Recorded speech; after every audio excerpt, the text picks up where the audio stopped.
If you take one thing from this talk, let it be this: pain is not your enemy.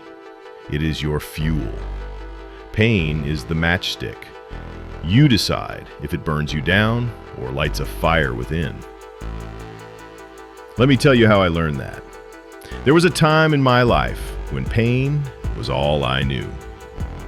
Physical pain, emotional pain, the kind that makes it hard to breathe in the morning, the kind that keeps you up at night, and the kind that tells you to quit before the sun has even risen. For years, I ran from it. I distracted myself. I numbed it with food, with noise, with busyness. I tried to pretend I was okay. I put on a smile, but inside, I was cracking. Then came the moment that broke me. It was a simple moment, an ordinary Tuesday.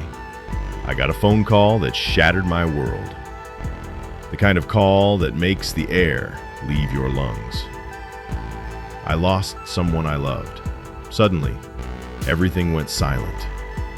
The world kept turning, but I had stopped, frozen, empty, lost. That kind of pain isn't poetic. It doesn't feel like a lesson. It doesn't feel like a gift. It just hurts. And yet, something inside me whispered, "Don't waste this." I didn't understand it at the time, but I listened. Pain, I realized, is a teacher, a mirror, a compass.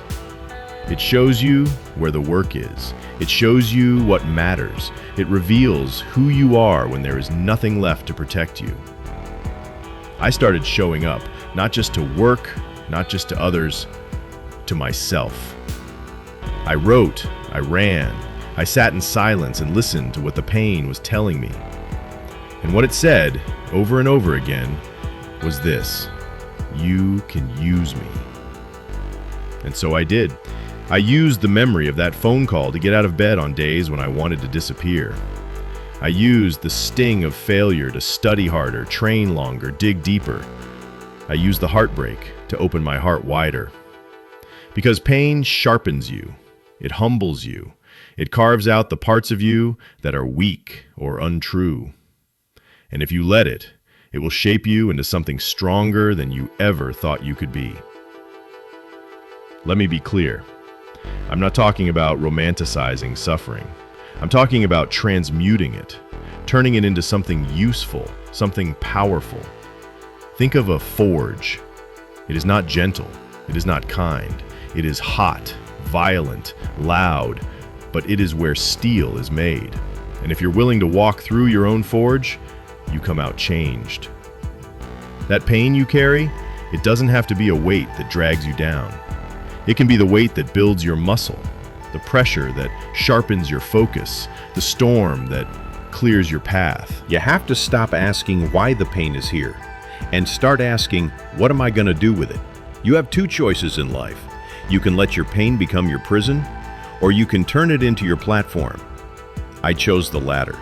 Not because I'm stronger, not because I'm braver, but because I had no other choice. And neither do you. This life will hurt. There is no avoiding it. But pain is proof that you're still here, still breathing, still fighting. And if you're still here, there is still time. So don't just survive the pain. Study it. Let it crack you open. Let it clean you out. Let it strip away what doesn't serve you. And then rebuild. One brick at a time, one breath at a time, one choice at a time. And when you rise, and you will rise, carry that pain like a torch. Light the way for someone else, because pain is not the end of your story. It is the spark that starts your next chapter.